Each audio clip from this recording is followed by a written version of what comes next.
comments. Do you have any yoga teachers do you do yoga on Insight Timer? Do you have any teachers who you recommend either live or I guess they have, do they have yoga classes you can watch? Or is it just live? I don't really know how yoga works on Insight Timer because I've never really looked at it. But I do like a bit of yoga, and I took my plastic mat and my plastic sheet. I've got a big plastic sheet, and I took my yoga mat and I went and did my yoga on the beach this morning, which was really nice. It was lovely. Because I have to say, I've had live classes with Tara. I will have a look at Tara then. I do like to jot these things down because otherwise, you know how it is. It disappears. And this pad I've been writing on, it's just got so many random things written on it now. I need to, you know, when you've written a list, well, not really, you've just written all over a pad, and now it's chaos and I can't see anything on it. Anyway, I'll extract things from it at some point in the not too distant future. So they are live only, right? So you've got to kind of find one that's at your time. So I do like Yoga with Adrienne because you can kind of pick her up because she's on YouTube, so you can do it anytime. So welcome. Let me know who you are. I can see a few. I think I can see Sunita down the bottom. Let me know whether I can see Danielle as well. Let me know. I think I can see Sue. I'm starting to recognise it's a bit like trying to be a teacher again. So I was a primary school head teacher. I was in primary education. That's a 3 to 11 age range for 20 years, nearly 20 years. And Sean Corey, right, I'll look him up too. Yeah, I was a primary school head teacher. So when I'm like recognising some icons at the bottom, it's a bit like that old thing when I used to watch, get your teeth in gear and your brain in gear. So I used to have to learn children's names, many children's names, 30 each year when I was a class teacher, but many more than that once I was a head teacher, because there's a whole school. Hello, Sue. Sue is in the house. I love that. We could go all like rap now, couldn't we? Let's go all Ibiza on the job. Let's go. Let's really go all Ibiza and go. Yo, Sue's in the house. Wendy's in the house. John's in the house. Sean Corey isn't in the house, unfortunately, but we could check out his yoga. This is going to get a little bit more like spiritual and cool and calm, but right now it's not. So there we go. Yeah, Paulette, I have to say that I do screen record these, so you can catch them up on my YouTube channel, which is on the link in my bio. There is a particular playlist for lovely Insight Timer people to have a look at and watch back some of these sessions. So this particular series of sessions is one that's about sustainable calm. It's really taking a deep dive into the 3 principles, into the inside out understanding, and to really help you get grounded in that understanding. I think it's a series that came to me to do, having explored all sorts of different subjects. So I've explored productivity, relationships, revealing your potential, having more balance in your life. We've explored so many different issues, but I felt it was time to just come to the fundamentals. So if you're new to the 3 principles, this series of talks, this is episode 3, I believe. Somebody help me. Is it episode 3? I think it's episode 3. It might be episode 4. Let's have a look on my profile, which will tell me all the information I need on that. Let's have a look. Teacher profile, events. It's episode 3. I was right. Yesterday we explored feelings. What is a feeling? And today we're gonna explore what is a thought, or what is thought actually, rather than what is a thought. Although what is a thought might get covered as well. So if you've not come across me before, we're exploring something called the 3 principles, or the inside out understanding, in these sessions. And I see that my mission in life is to help people. I have a nicer experience of life. I think there is a lot of suffering at the moment. There's a lot of things that people just don't feel okay about in life, or just don't feel okay about just in themselves. And the 3 principles of understanding is a a way to see life just in a nicer way, really. So thank you so much, Sue. I do feel, actually, Sue, thank you for saying the last couple of sessions have been fantastic. I feel like I'm getting into a bit more of a structure with this and enjoying the, almost like the structure, but with the spontaneity of, the titles are coming up. Like I can't remember whose idea it was for the title for today, but I like the titles are kind of coming from you. They're coming from, from the community. I've got a little group called Powered by Calm on here. And I want that to be how they go, which is why they're just called episode whatever, Sustainable Calm, title to be announced or to be confirmed, because I want there to be more of my essence coming through these sessions than there was before. So what was I going to say? So I'm a 3 principles coach and mentor. I mentor people through their life and their business, or work, depending on what it is that they have going on in life. And I often lose my train of thought because I'm a woman in midlife, and sometimes my brain just is very much that way today. Sometimes my brain just doesn't kind of produce the words. So if you haven't come across me before, I really do recommend following me so that you get to find out everything I've got going on. So what have I got going on? Loads of free tracks. My premium tracks have gone live, and I've played about with a bit of meditation, and I will be doing a little bit more sort of stuff you can just listen to while you relax, because I can, I did hypnotherapy for several years. I was a hypnotherapist for several years, and I hopefully have a relatively nice voice to listen to, and so I will be providing more premium content like that is almost like, I see that just to wash over you, just to allow to settle into you, to just reveal what's really inside you, to reveal more of that true potential that you are. I have been on my own little journey in life. So in brief, I was a primary school teacher and head teacher for 20 years, burnt out in 2015, didn't work for a year, resigned, started a business in hypnotherapy, then got really caught up in a lot of different tools and techniques to try and make myself feel okay. So, and I know that I'm in a room full of people who've been on some kind of journey like that. Lots of people here have tried a lot of things. So let me know in the comments if you've been on a bit of a journey, and it's okay to try things. It's okay to enjoy things. It's okay to do different practices. But I think the place from which we come from in doing those practices is the pivotal thing. Like, I've been listening to Rupert Sparrow. I've been trying to listen to Rupert Sparrow. I was telling everybody yesterday, I keep falling asleep. Does anybody else just fall? He just leaves such big space. He says something really like that allows you to just start observing and coming into that awareness space. And then he goes really quiet for a while. And while he's quiet, I've just gone. I've just gone to sleep. The first, I've just signed up to his email list, and I'm on this 5-part. I've only done 2 parts. Probably should do part 3. I think that came in yesterday. So I'm already a day behind. Rupert Sparrow. Somebody could. My keyboard is kind of buried under here. If somebody could pop that in the chat, that would be really cool. Yeah, Rupert Sparrow is not in the chat. There we go. He's a very lovely, gentle, non-duality teacher.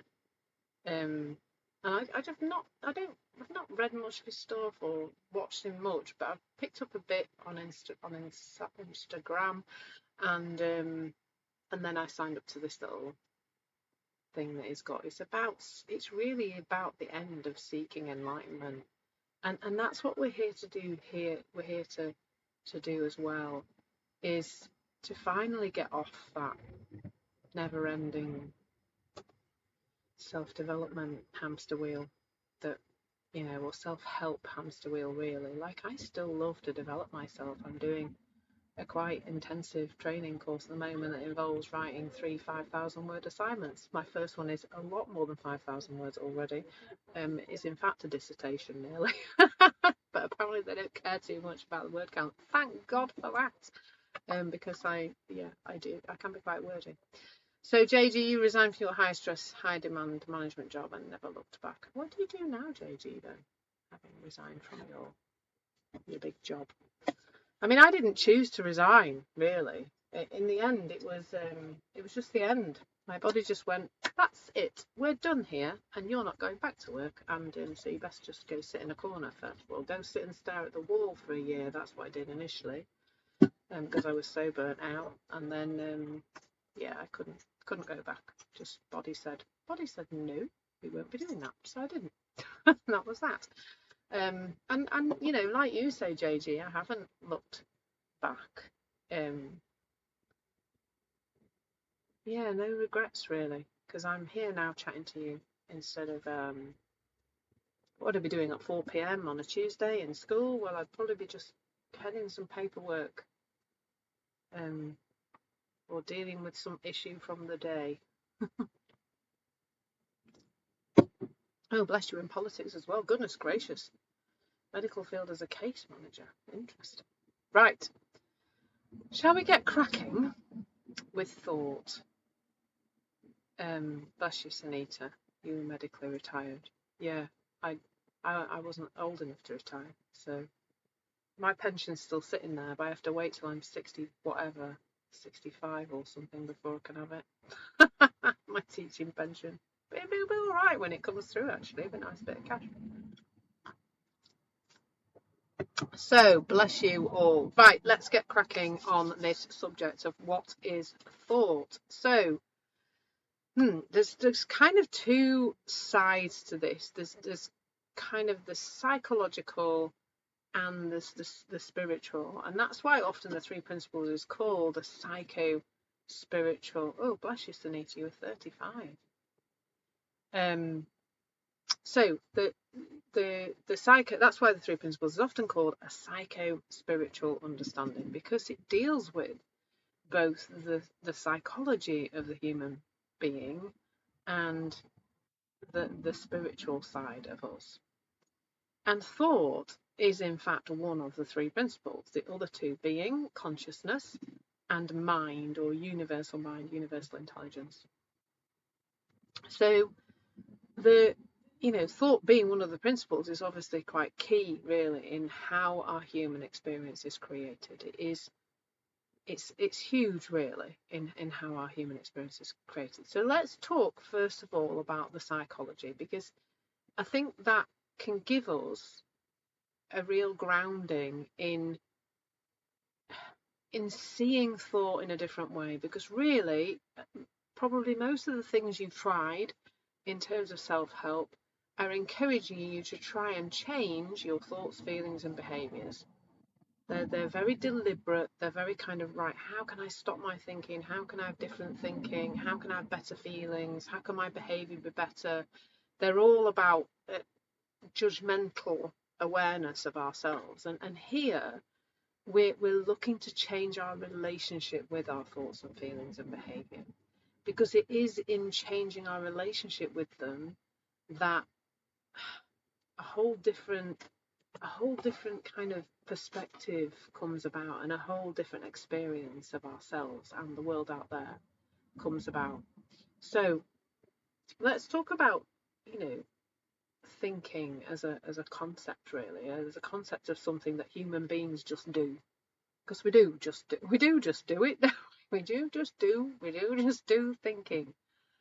Quite a lot. Anybody here do quite a lot of thinking and notices that they have a very noisy head? Me too, for a long time, although less so now. Maybe that's why I keep forgetting what I'm going to say, because I can't find the thinking. But I guess these days I don't feel like when I'm speaking it's necessarily coming from thought, that it feels more that it's just coming from intuition, from space. So thank you for your vulnerability and honesty, folks. Lisa, oh my God, yes. Keisha, overthinking, Mick, less now. That's good, Mick. That's great to hear. I saw a beautiful butterfly, just like the one on your picture today, on the beach. Actually, it's quite cool. I was about to do my yoga and it landed right near my feet. I couldn't get to my phone fast enough to take a picture. It was beautiful. And lots of rumination. Bless you, Lisa. Familiar with that one, definitely. So, how does this thinking thing come about? How do we end up with so much of the damn stuff? It just, where's it all coming from? Noisy but not especially insightful. Bless you, Jeff. But you're in the right place to experience perhaps a little bit more of that insight and not so much noise. So let's start from the very beginning. It's a very good place to start. I do like a bit of Sound of Music, or any musical, to be fair. So when we're born, and maybe even before we're born, we're like this blank canvas. This a bit like, just like a blank canvas, really. Just like the infinite potential of the universe is within us, is who we really are. And then as we come into this world, into this human world, as we come into the world of form, into the world of being a human, we're surrounded by other humans and circumstances and situations, and these days, bless children that are, that I see so many babies holding a mobile phone these days. A lot that children are learning from so many more different sources now. Now, when I say learning, I don't mean like at school. I don't mean like deliberately somebody's doing some teaching and deliberately somebody's doing some learning. I just mean learning is happening. There is a small mind-body system that is just picking up information about the world. And if you think about that blank canvas, it's like just bit by bit, a story gets painted onto that canvas. Just a little bit here, a little yellow bit here, and then a little, when little children draw a picture, paint a picture, and you go, what the heck's you don't say what the heck is that to the child. In primary education, you'll say, do tell me about your picture. You're thinking, it's nothing, it's just a lot of splodgy mess. And they will tell you that all the detail. This is my mummy, this is an elephant, this is my mummy on an elephant, this is, everybody's there. And it's great that they don't see that what they've created doesn't look anything like what they're saying it is. So little children have this, they're this blank canvas, and then they're just picking up stuff from around them all the time. So they experience something, and it doesn't have to be anything awful that a child experiences. It's just normal life. Like, I know we've spoken here because we have a lot of people of a certain age in this room. We talk about how the 1970s and 80s, probably 60s parenting, and 60s, 70s and 80s parenting in particular was pretty critical. And so many of us of this generation have grown up with a critical voice inside our head. Who here has got a critical voice inside their head? Let me know in the comments. Who's got that? Who's got noise that says you're a bit rubbish in your head? Yeah, me too, JG, still sometimes. So we're picking this stuff up all the time from our experiences, from people, things that people say, things that people do, things that we experience, things that we misunderstand.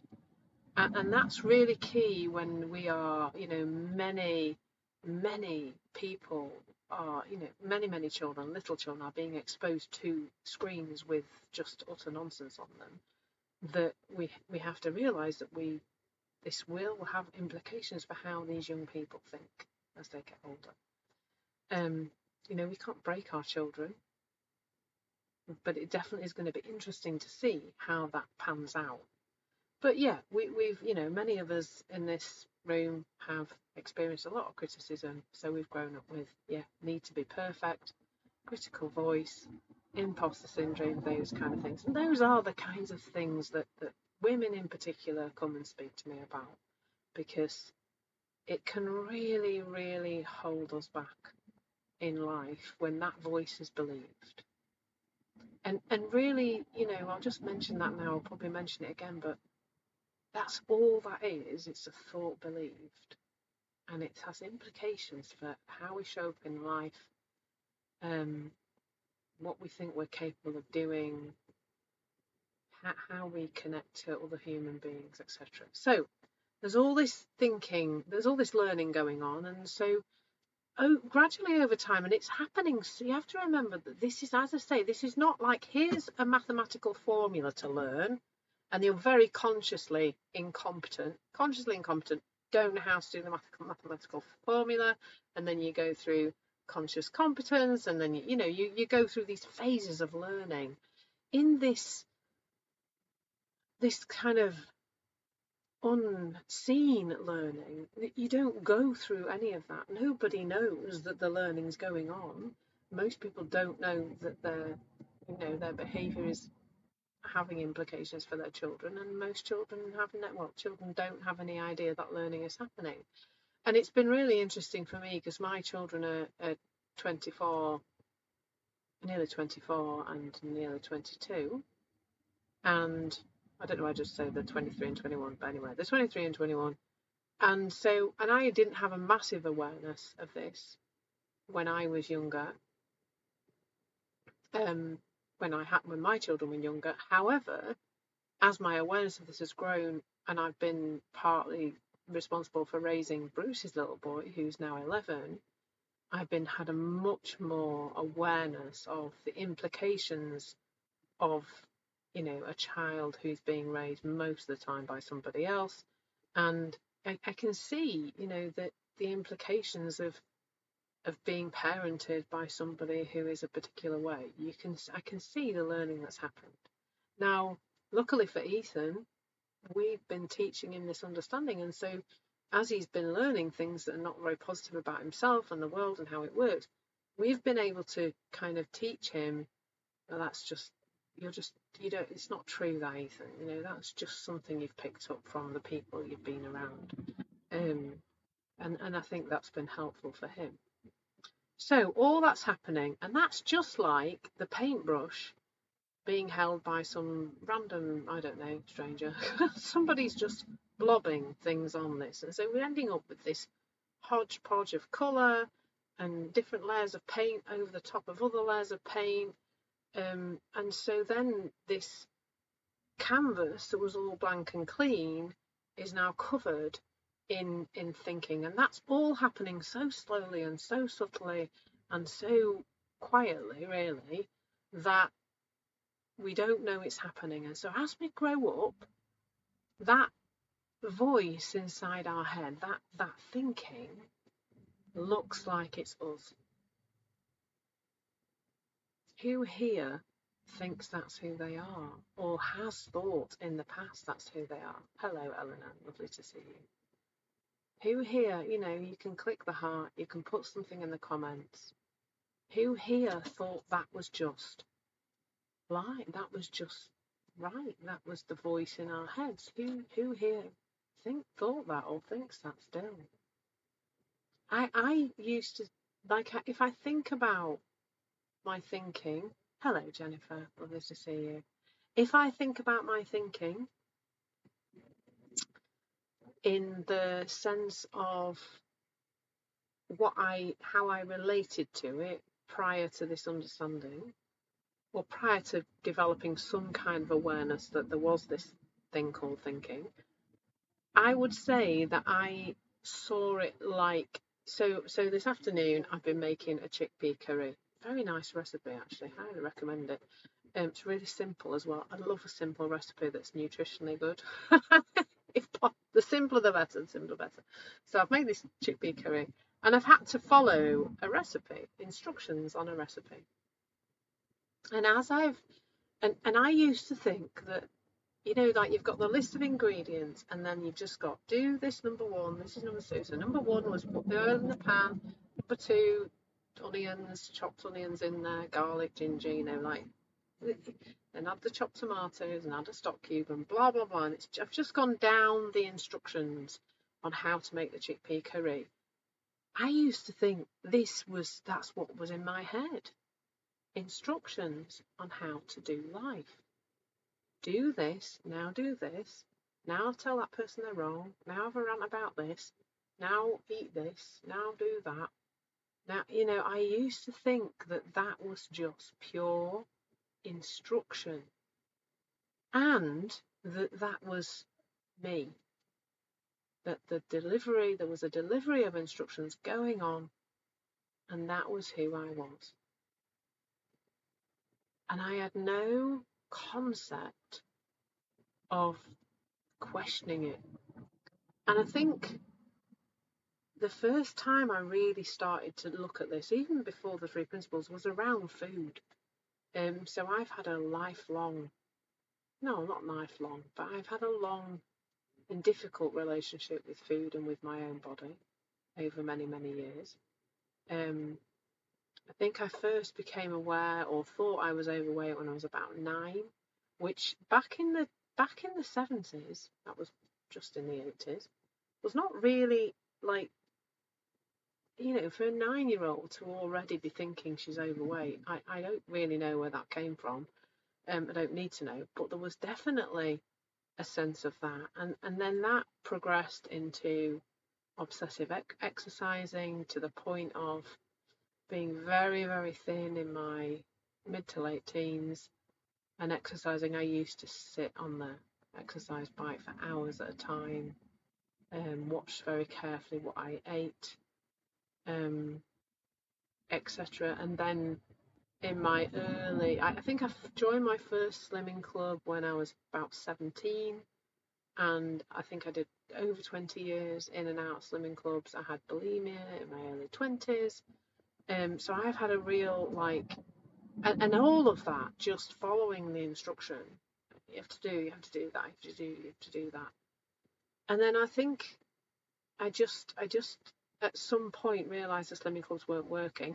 Just in case anybody's wondering, they don't work. Diets don't work, slimming clubs don't work. That's why you have to keep going back. And it's why I think it's 65-70% of people who join a slimming club each year are returners. They've been before. It's a great business model. Well done, Slimming World. Well done, Weight Watchers. Marvellous business model. However, it's not so good for people's health. Slimming club. You do have slimming clubs in the US, don't you? So hello, Janice. I haven't said hello. So slimming clubs are. No, Wendy, who knows what a slimming club is? Weight Watchers, yes. Slimming World was the other one. I don't know if Slimming World's in the US as well. Swimming clubs, Jeff. No, slimming club. So Slimming World was my mainstay. I usually went to slimming clubs. But yeah, Weight Watchers was the other. I think I went to Weight Watchers for a bit, but I liked Slimming World because they told you could eat loads of food. It's bizarre, really bizarre.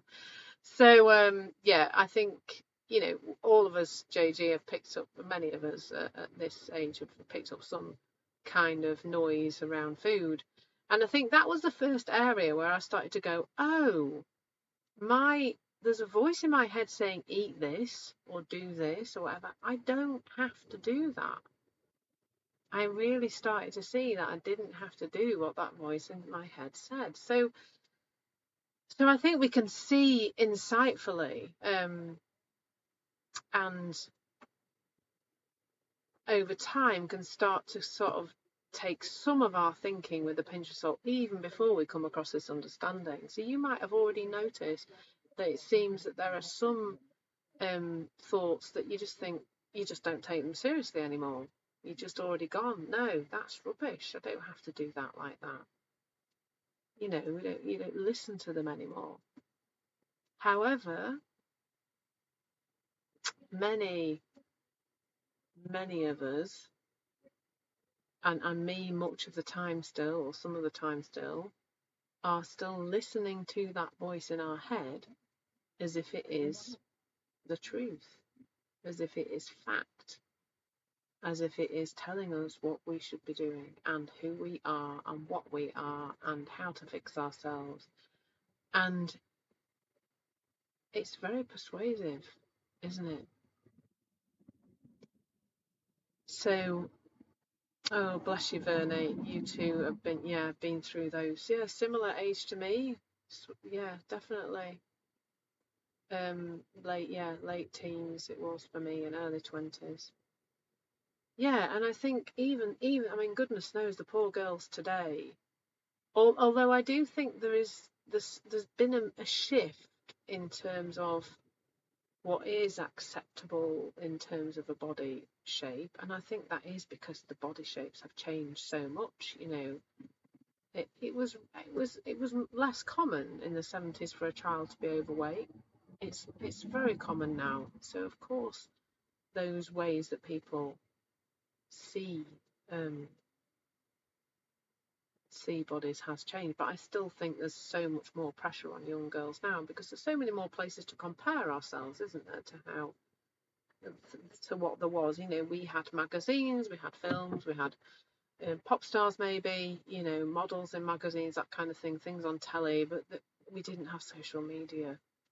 And I can't imagine what it's like to be bombarded with images of girls that you don't look like on a regular basis. And of course, much as social media cannot damage your mental health, please understand that is outside in. It is not an outside in paradigm. However, if we already don't feel good about ourselves and we go onto social media, then our thinking about what we see on social media can be not very helpful at all.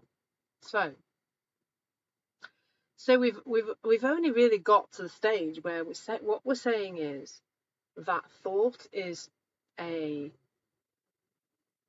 something that just happens with the passage of time. We come to think, and we see that as being part of us. We see it as being the instructions, and we don't really relate to it differently to that. Now, part of that, what that also sets up, I think, is this outside-in paradigm.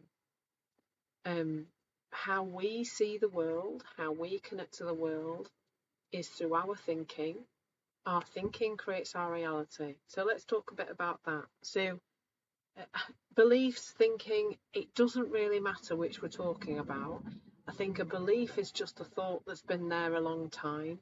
But I think you'll find that all your thinking is underpinned by your belief system. It just is. When I have a thought, it's going to come from my structures of the world, my reality, how I think things are. So beliefs, this is one of the ways in which a thought creates our reality. So once we believe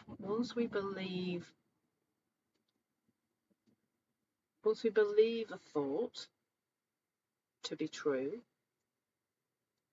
it creates a filter through which we see the world. So we're going through life thinking that we're seeing it. I can look out this window now and I can notice things that are outside my window. There's the sea coming in, the tide's coming in, there's a man walking past with a dog. There's all sorts of things going on out there. But I know now that I'm seeing what my brain is allowing me to see. So let's see how that works. So there's a process that is happening inside all of us all the time called confirmation bias. So that is, our whole system is built to confirm what we already believe. So, for example, and this is my regular example, Well, let's just choose a different example. Let's just say that I think that there are more people with blonde hair in Scotland than anywhere else in the UK, in Aberdeen even, than anywhere else in the UK. So let's say I go about my day. I've been for lots of walks on the beach while I've been here. Let's say I go about my day with this belief that there are more blonde people. I'm a blonde, so there you go. There are more people like me. There are more blonde people in Aberdeen than anywhere else I've ever been. And I just go, whoa, that's really interesting. There's loads of blonde people. So as I go about my day, this is what will happen. Every second of that day, my brain is processing 11 million bits of information. 11 million per second. Can you just I can't even conceptualize of that. It's insane. Absolutely insane. Thank you so much, Sue, for that donation. That's really generous. Thank you so much. So I'm going through, so my brain is processing 11 million bits of information, but it's only going to let me be consciously aware of 50 of those bits of information, because my head would explode. If I took in 11 million bits of information and was conscious of all those every second, I would be bonkers. I mean, all of us, we would all be crazy. Our heads would just be bzzz all the time. We would be seeing absolutely everything, and it would be just too much. It would be just too much. So there has to be a filter, and that filter allows you to see 50 pieces of information. So as I go about my day with my belief there are more blonde people in Aberdeen than anywhere else in the UK, I will just see blonde people. Literally to the point where my brain will just be not, I'll just notice the couples where they're both blonde, or, if I see a group of people where there's mostly darker haired people, my brain will create an illusion that there are more blonde people, especially if I've kind of wandered around Aberdeen a few times and gone, I think there are more blonde people, and I've kind of taught myself into it. Then I will go through my day wandering around Aberdeen, seeing loads of blonde people. I won't see so many dark-haired or red-haired people or anything. I would just see blonde people. How amazing is that? And how is this helpful? You might be thinking, well, how on earth is this helpful? Well, it can help us to go through life with a curious and questioning mind. And most of the time, it doesn't matter. My illusion about more blonde people in Aberdeen doesn't really matter that much, does it? However, if it's how I see somebody close to me, if I'm believing that they're doing something repeatedly that I don't think is okay, if it's creating an illusion about myself, so not only does this work externally, it works internally. So if I say to myself, I'm really good at, or I'm really bad, actually, most of us here are not going to say I'm really good at something. We're probably more like to say, I'm really bad at email, or I'm really bad at being around other people, or I'm really bad at whatever it is. What I will notice, so let's say I'm really poor at social situations, right? So every time I go into a social situation, my body will focus me in on that uncomfortable, anxious feeling, or that feeling of unease, or it looks like people aren't looking at me okay. I think, people, I don't want to be here because people are looking at me funny. My brain will focus in on the things that fit this belief system I've already got. So thought is the filter. So, in the question, what is thought? Thought is something learned. Thought is something which creates our illusion of life. It creates our reality, because it's the system by which our brain filters out information that does not fit our belief system and just allows us to see what does fit. And it's the implications for that are in every single aspect of our life. So that's kind of, and where this is helpful is for us to just start to take our experience some of the time with a pinch of salt. To start to just question and be curious, like I said. So we've got this load of thinking now, and we're going through life, creating our illusion of life, our reality, day in, day out. And, if we're okay, it doesn't really matter, does it? Like, if we're generally having a nice experience of life, it's definitely interesting to look in this direction to see what else we can see. But if we're suffering, it's probably, well, it is invariably because of a thought believed. So could that suffering look like? Well, we've spoken a bit about it today. It's the belief of thoughts about you, who you are, what you are, how damaged you are, what kind of mental illnesses you've got, what labels you have, whether they've been given to you by someone else or whether they're labels you've given yourself. That whole thing, again, feeds into this confirmation bias and has us experience more and more of the same.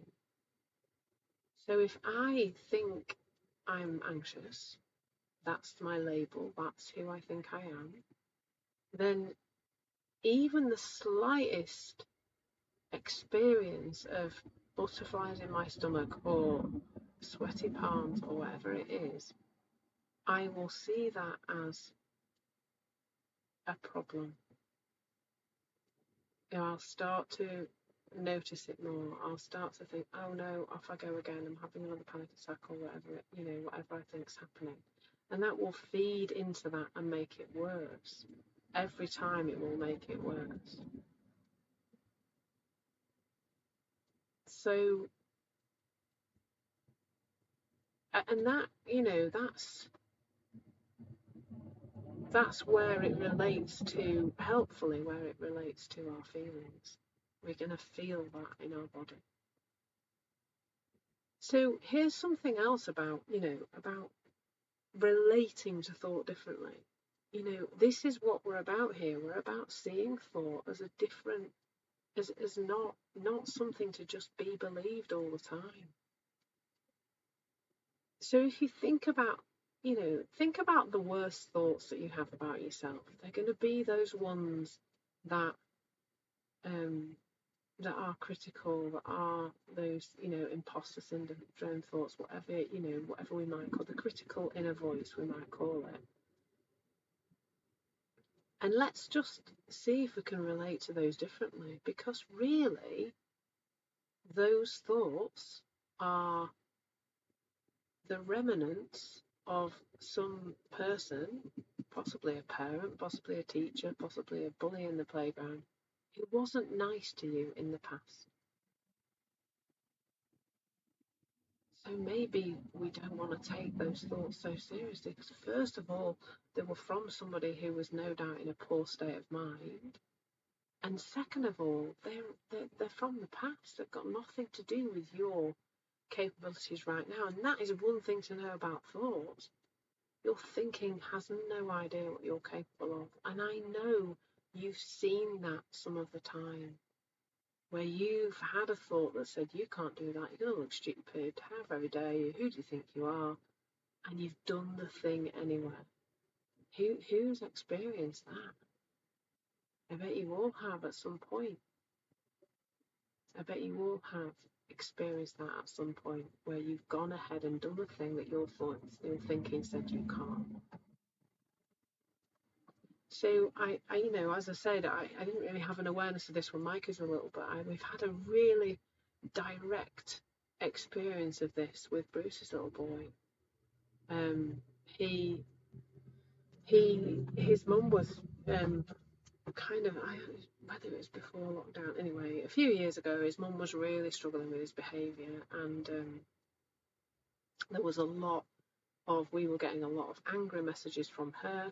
She basically wanted Bruce to be the big bad dad and basically discipline Ethan over the phone, and he point blank refused to do that. He said, I'm not dealing with your relationship with your child. You have to deal with that yourself. We will continue to support Ethan when he's here. We'll continue to discipline him well when he's here.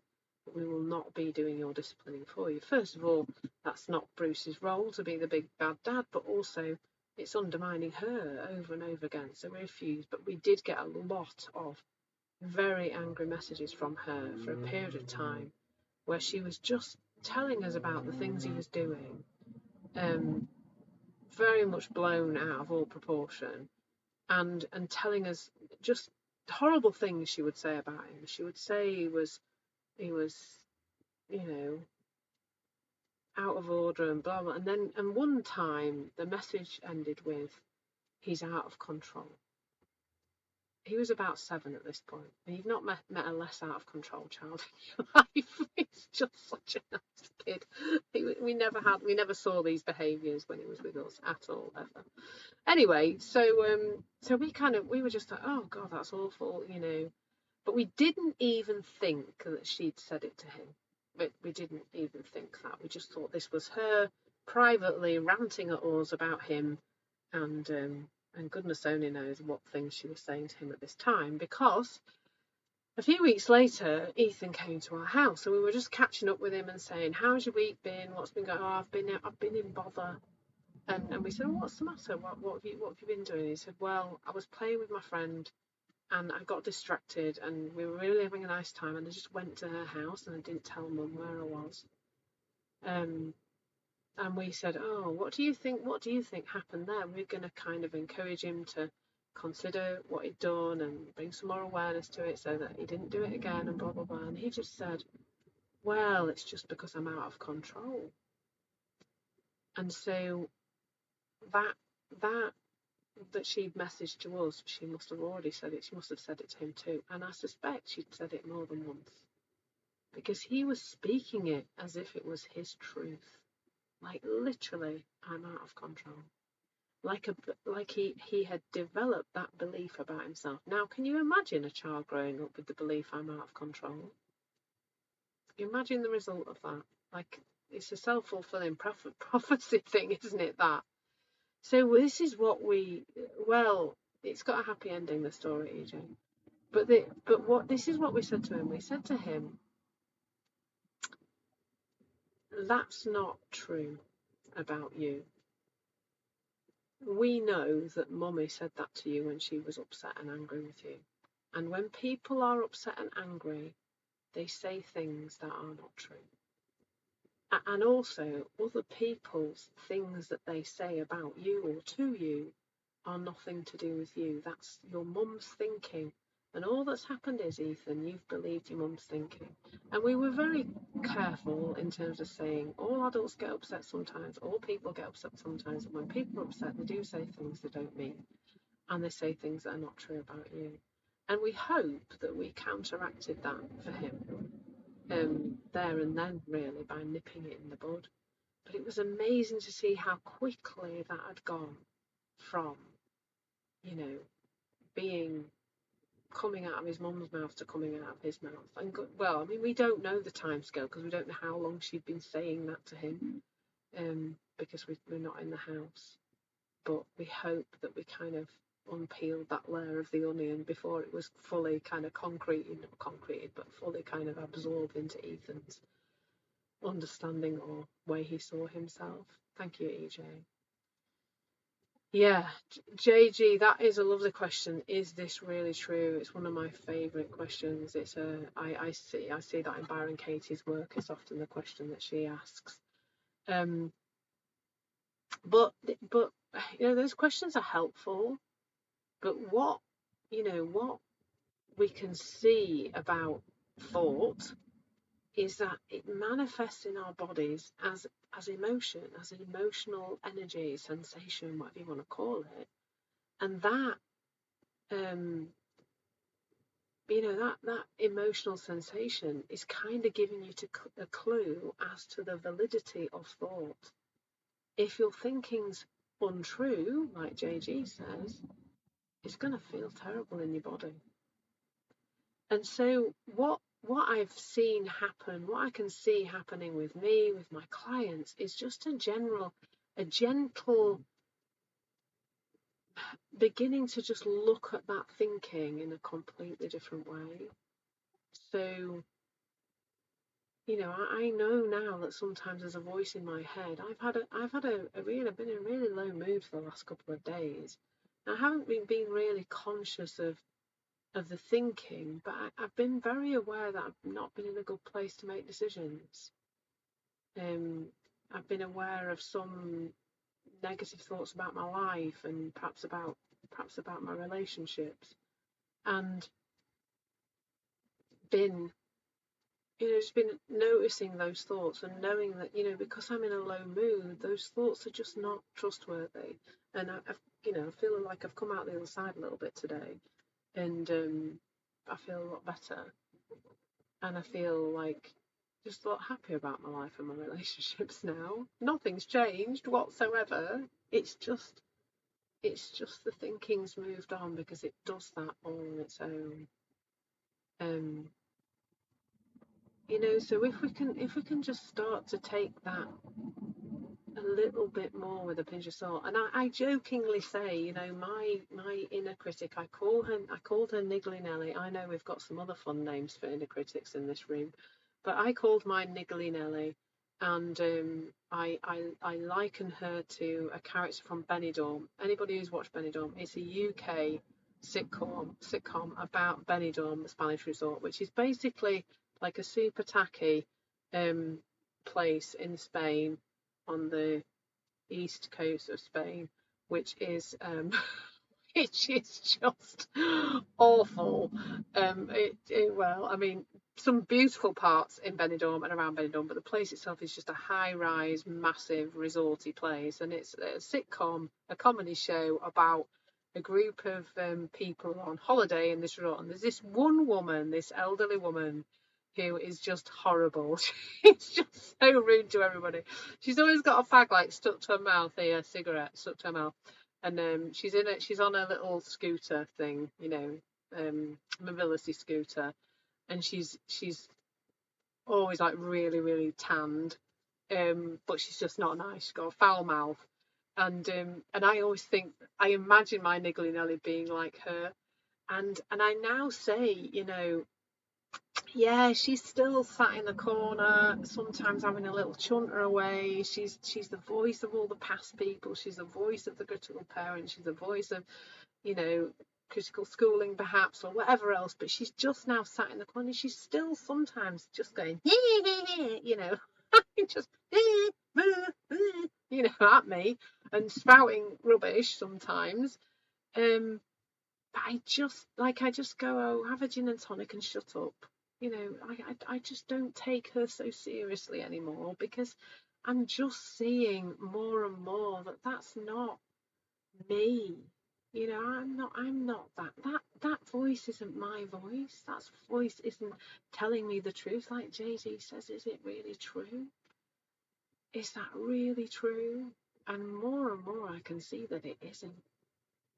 That it is just the voice of Niggly Nelly, who just loves to rear her ugly head. So I'm going to pause now. I'm going to have a look. Sorry, Bernie, I did want to come back to this that you've written in.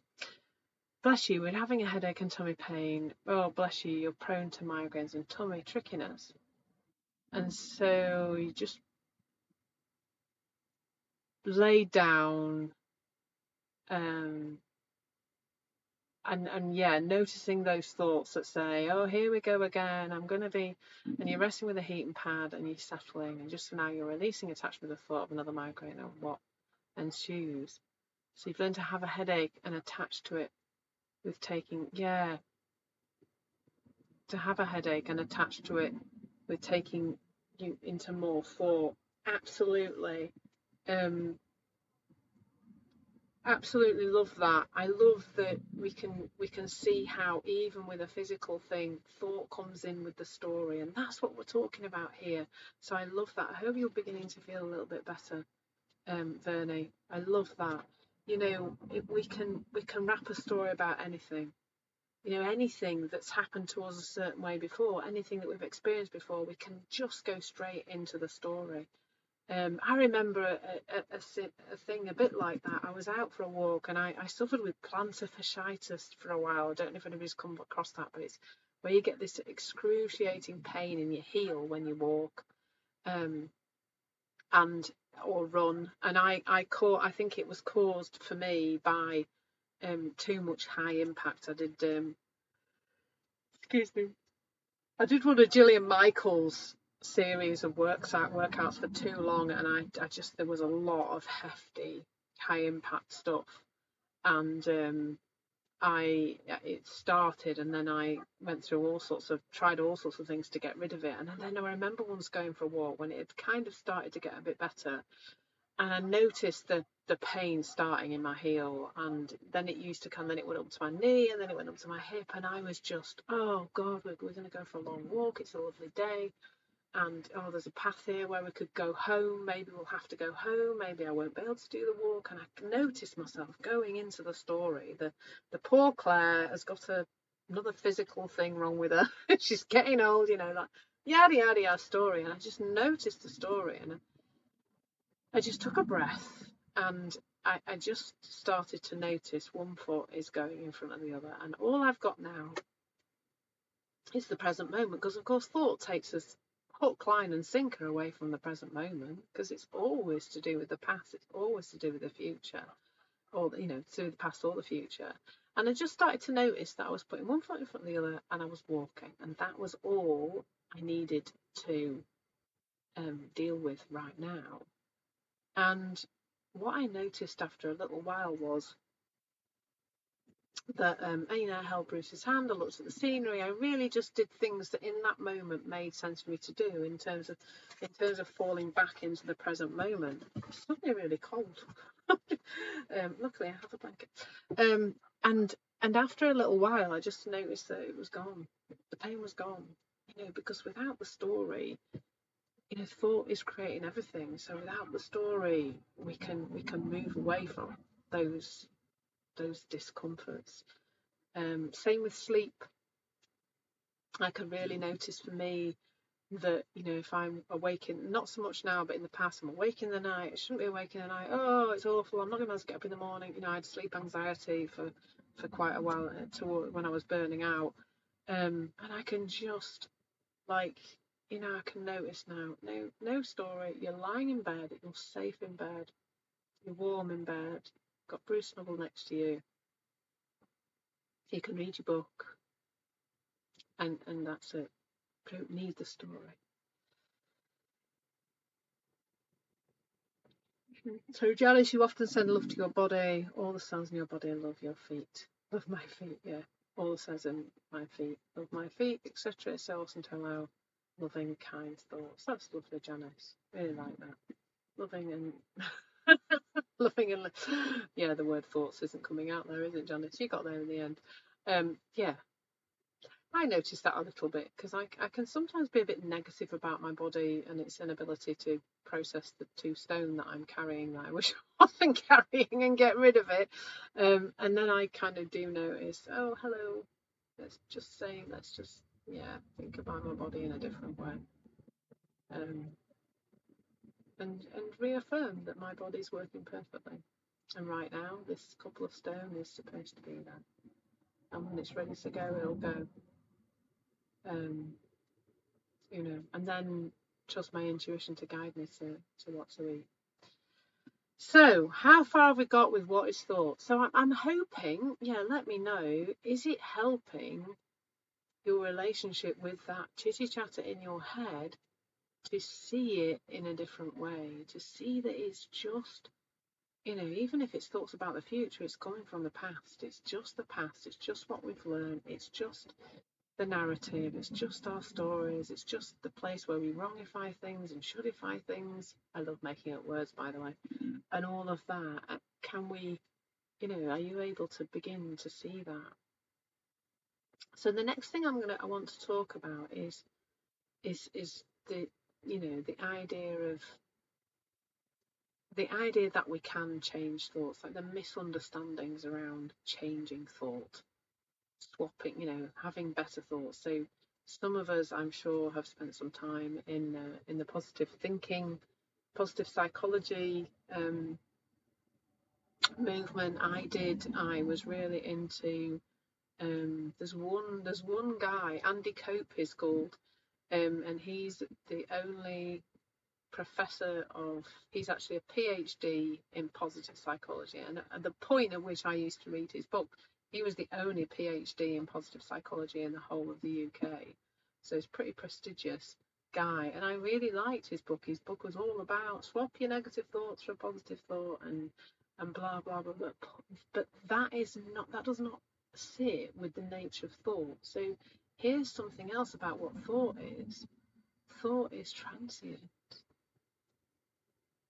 Thought is moving all the time. You've had a thought. You can't swap it for another thought because it's already gone.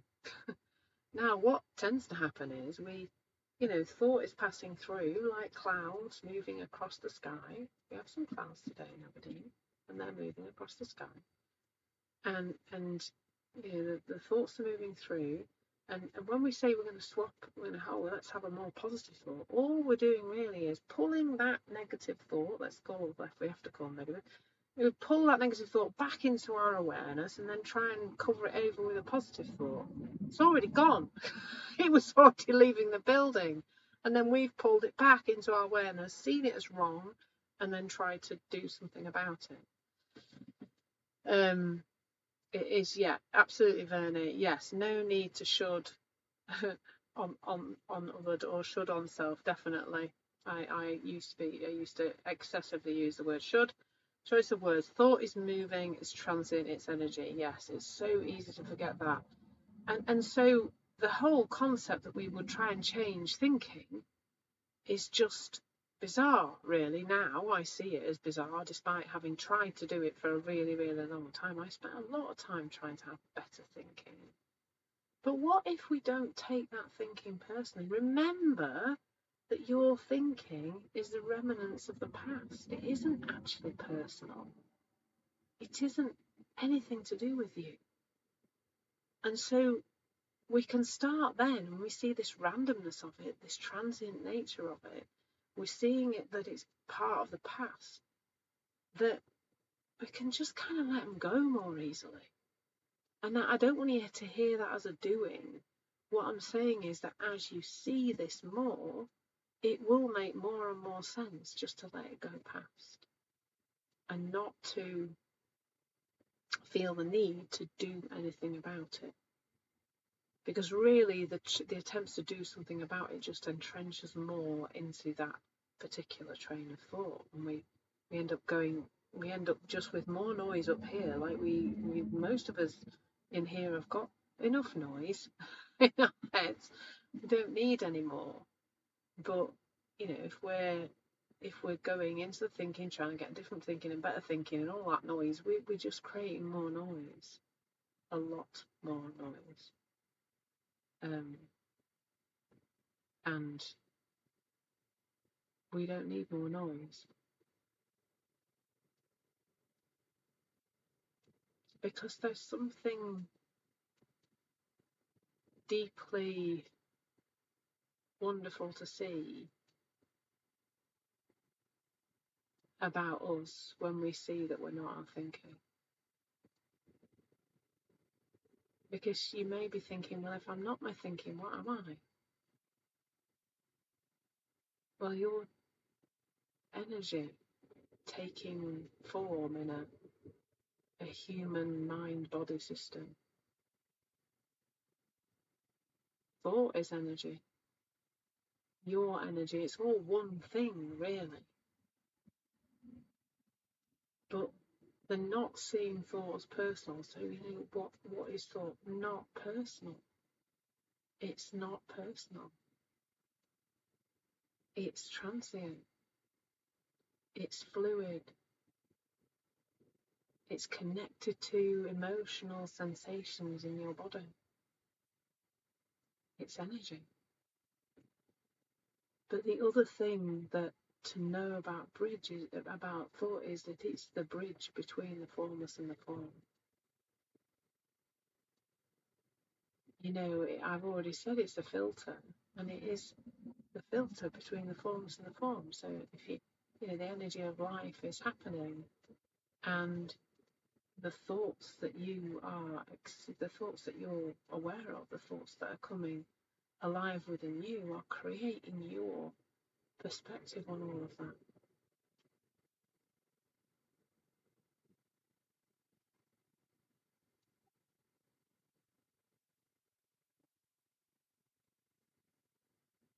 And that there's something more to you than thought. And what I'm seeing about that as we see that more and more, as we become more selective, I think, in terms of the thoughts that we engage with, we see more of that essence of who we are. And how do we change our relationship with our thinking? Well, it's all about the traffic lights that I was talking yesterday.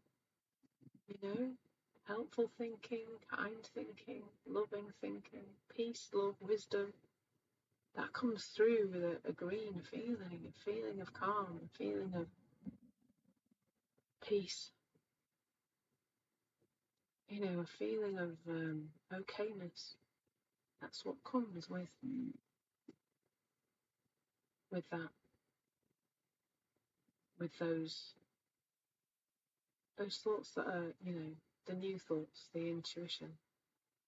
Can sound really similar in your head, but it just comes with a different feeling. And you know, when thought creates, you know, an uncomfortable sensation in our bodies, then we know we're in a story. We know we're in the shoulding. We know we're in the wronging of things.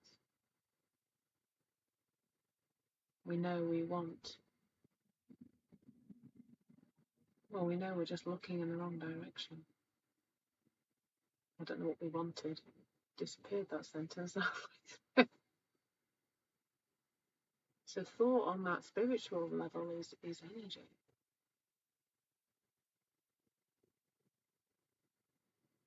Which comes to life in our bodies.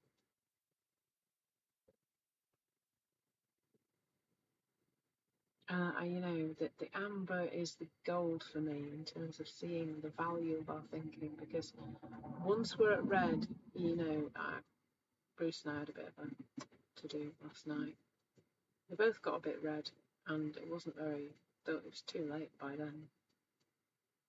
Neither of us spotted ourselves going into red.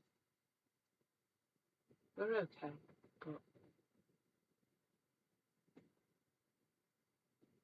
it, you know, we didn't see it. Amber's the gift. That initial reaction to something is letting you know you're in a story about something.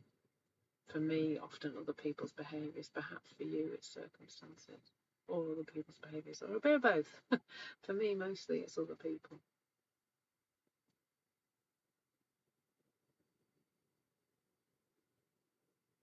Feel it in your body. You're feeling thought in the moment.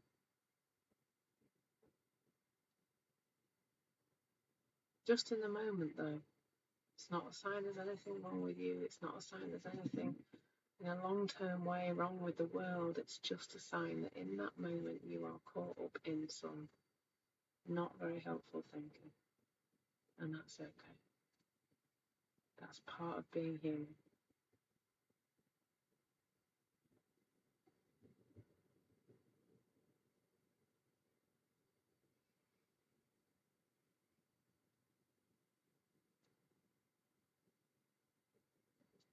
Feel myself slowing down.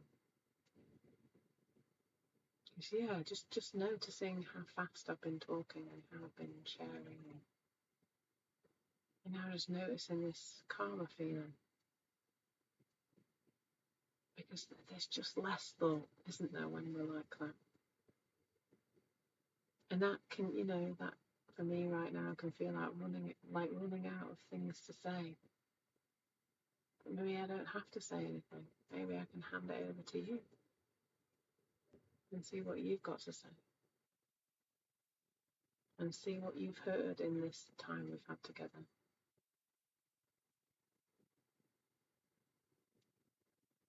Yeah, I like that, Bernie. You like the question, what will bring me back to serenity?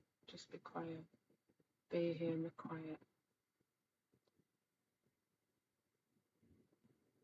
Yeah, I mean, I love things like that. And I also see that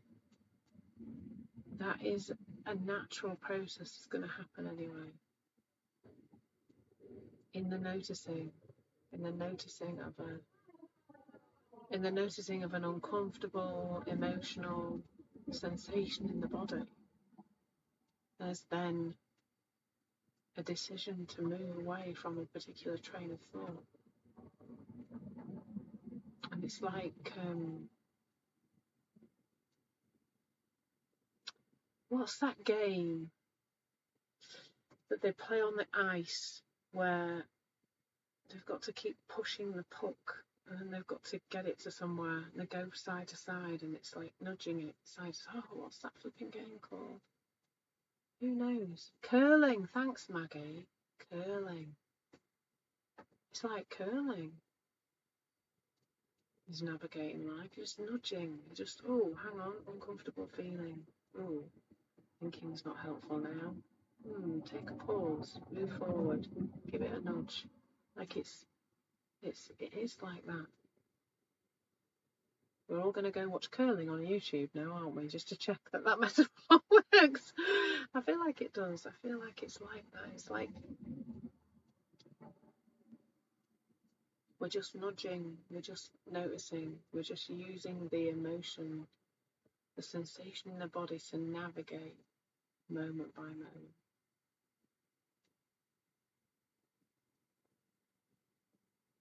From this place of self-awareness, but without the judgment.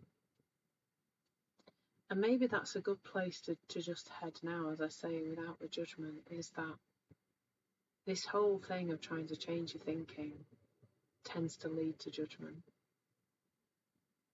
So what thought isn't is something that you can change. What thought isn't is personal. But when we notice a thought appearing inside us, in our heads, let's say that's where they are, I don't know. It feels like they're up here, doesn't it? It's so easy to see that as being a problem.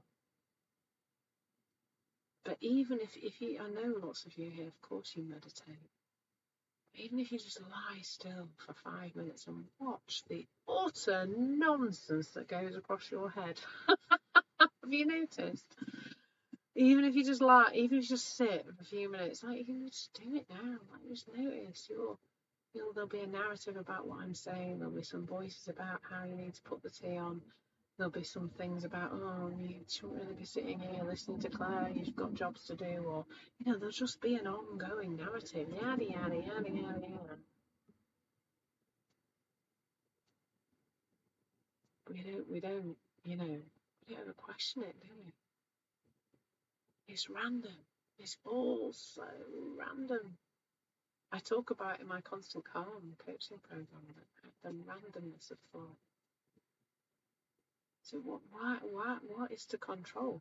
The only thing to do is to start to take that, change your relationship with that. You can't change it.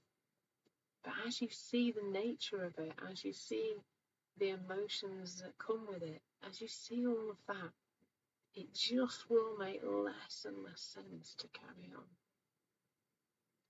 And I will share the Stop It video. Now that I've worked out that I can do that in the chat in the group, I can't do it in the actual group for some reason. I can do it in the chat. I will share the stop it video. I think it'll make it. This list's the right mess now. Yeah, it is, Vernie. It's really subtle to tune into the tap and into that nudge. Yeah, I like that. Thank you. I like that what you've said there, but to smile at the randomness when you can't do anything about it, can you? You don't have to take it so seriously. And I like the laughing and smiling, and I think there's a real difference between a lot of self-development is extremely judgmental. This is not the right kind of thinking that's going to create the life you want, and the universe will not shine on you, and whatever other rubbish we've been told. However, so we can if we can see this with non so self-development and self-help stuff will bring judgment to our thinking. We need to have better thoughts, more positive thoughts, be more grateful, do a gratitude journal, do some other kind journal, do some affirmations, try and change thinking, blah blah blah. And so then I've had this conversation with clients where they will say, but I've tried everything and I'm still having negative thinking, and I want to get rid of it and I shouldn't be having it, and blah blah blah. But well, first, it's random, but it's the judgment that makes it worse. Like, if I'm not supposed to have that thinking, I can be beaten. Oh my God, I've tried everything and I'm still having these negative thoughts. Why can't I get rid of them? I should be better than that, blah. So that's judgmental awareness, and then we're back into a tool or a technique to try and make that thinking go away. Whereas non-judgmental awareness is just like Vern is saying, oh, you know what? There I go again. Okay, there's Claire's story about blah, that she thinks should be different, or somebody should be different, or whatever else it is. There's my story about that. Yeah, laughing, smiling, turning the other cheek, or just realizing that there's just, we can move that energy. But I often do now laugh at my thinking. What is thought? The question today? A joke. A joke. It's a joke. It's a cosmic joke. It's a bloody, excuse my French, it's a flipping cosmic joke, isn't it? Here, humans, have this pile of tollywaffle in your head and proceed with life and attempt to navigate your way through life whilst carrying around a head full of nonsense. Let's just laugh at that. Like, it's a cosmic joke, isn't it? It's a total cosmic joke. I wish we had a laughing emoji. I want to press the laughing emoji now because it is. We're just like, we're pathologizing thoughts, we're pathologizing feelings, we're making everybody out to be bonkers and labelled and prescribed for, and all the time it's just a cosmic joke. Just a cosmic joke. And I'm not saying that with any kind of, I love you all, and I know that some of you are suffering, but it is like, if it feels serious, folks, it's if your thinking feels serious, if it feels stiff, if it feels stuck, if it feels then you're looking in the wrong direction. It's not that it really is that, it's just how you're relating to it. Yeah, and then the doctor will want to put you back on medication because the drug companies don't like these kind of conversations because they empower people to not be on medication. That is nothing against medication. I've done my fair share of a range of different antidepressants over the years. Yeah, and we have to take that into consideration in order to be taken seriously, that we need time to experience. Yeah, I mean, we have pathologized thoughts and feelings to the point where people think they need to be on a tablet to have different thinking, when your thinking isn't personal and it's nothing to do with you and it's a cosmic joke. What a disaster we've created as a society around these things, definitely. So there's a great mindfulness exercise from the Sundance Film Festival this year. I do not know that thing. It sounds like fun though, called Leaves on a Stream. You're basically at a river and put each thought on a leaf to throw it down the river. It's great to go rid of useless thoughts. Yeah, I mean, if that's fun, Wendy, yeah. What if you didn't need to do that? What if that was your process already? And I get that those activities, those exercises can help us perhaps to see, but maybe just seeing is enough. Just seeing the nature. You know, today's session, what is a thought? What is the nature of thought? Perhaps should have been the title. It is transient. It is non-personal. It is created from the past. And all this is an invitation to start having a different relationship with thought. And if you want to get curious around this, don't start with the great big ugly thoughts that look like they really are true. Start to get lighter around something small that you believe to be true. Start to hold some of those smaller things more lightly. You know, don't start with your great big massive limiting beliefs, or maybe do if you want to, but you know, if you want to start getting curious around this, notice the randomness. Just notice the randomness of your thinking. What a lot of nonsense there is in there. And you know, laugh at it. What is the nature of thought? Yeah. You watched a praying mantis for half an hour. I love that, Bernie. I'd love to sit and watch a praying mantis for half an hour. Yeah, they are interesting little creatures, aren't they? So, yeah, and EJ, I love that. I sometimes, you know, sometimes it helps to have a change of scenery, maybe go on a walk and to interrupt the more annoying thinking. Yeah, sometimes I distract myself. Like I got really upset about something a few months ago, and I couldn't think straight.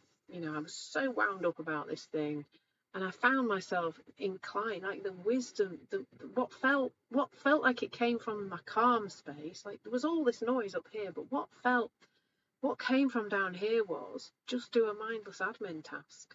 So I did a mindless admin task for a little while, and after I'd done that mindless admin task for a little while, I noticed that the whole thing had passed, the thoughts, the feelings, the whole thing, and I felt calm again. I didn't have to do that. I didn't have to do that. It did itself. You know, the other day when I was upset about Sophie and her boyfriend dumping and all that shenanigans, I really, you know, I noticed I was in a volunteer coaching base I do, and I noticed myself going through the whole thing, like going through the whole thing, every thought, every feeling, like whoa, you know, just flowing through it. Didn't have to do that. It's not for us to do. The suffering that we are experiencing as human beings is us trying to change our thoughts and feelings. If we stopped doing that, we would just have a nicer experience of life. Yes, thank you, guest person. Guest person. Thank you, guest. Yeah, those meditation techniques are lovely. They're nice to do. If they help to raise awareness, if they help you to see differently, not to do. It's not the doing. We're not doing here at all. It's all about the seeing. So my lovelies, I'm going to go now, because we've had a lovely long chat, an hour and a half again. And I need to go. And oh, thank you, Monica. Thanks for joining us today. Thank you so much for everyone who's joined us today. Thank you if you are new. Please do go and follow me. I'm really grateful for the donations that have been made today.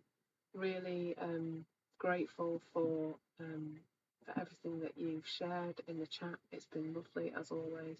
Tomorrow it's 12:05 BST. We're on now. And I haven't decided the topic. So yeah, if you fancy hopping into the chat in the Powered by Calm group, which is my group on here, then please do and let me know what you'd like the topic to be. So 12:05 tomorrow and 1:11 p.m. on Friday. So watch the space. There'll be more to come. And I'm not sure. We've done feelings and thoughts. Maybe we can talk about something, intuition-y or something like that. So let me know if you fancy experiencing some more of that and some more of these lovely conversations. Thank you so much for being here. It's been an absolute pleasure as always. Lots of love, and I hope to see some of you later in the week. Thank you so much. Remember, these sessions are brought to you by donation, so if you're able to support me with a donation today, thank you so much. And Insight Timer as well is always grateful. Thank you so much, Janice. I do hope to see you. Oh, and just a quick reminder, I've got 5 courses now on here and loads of free stuff. So please do check out my courses and see what you can see there, because it's it's a fun exploration, and hopefully the courses will be helpful too. Lots of different subjects being covered there. Thank you, Charlotte. That's lovely. I'm so grateful for that donation. Lots of love, everyone. I am going to go now because apart from anything else, I really do need to go. Okay, lots of love. Take care.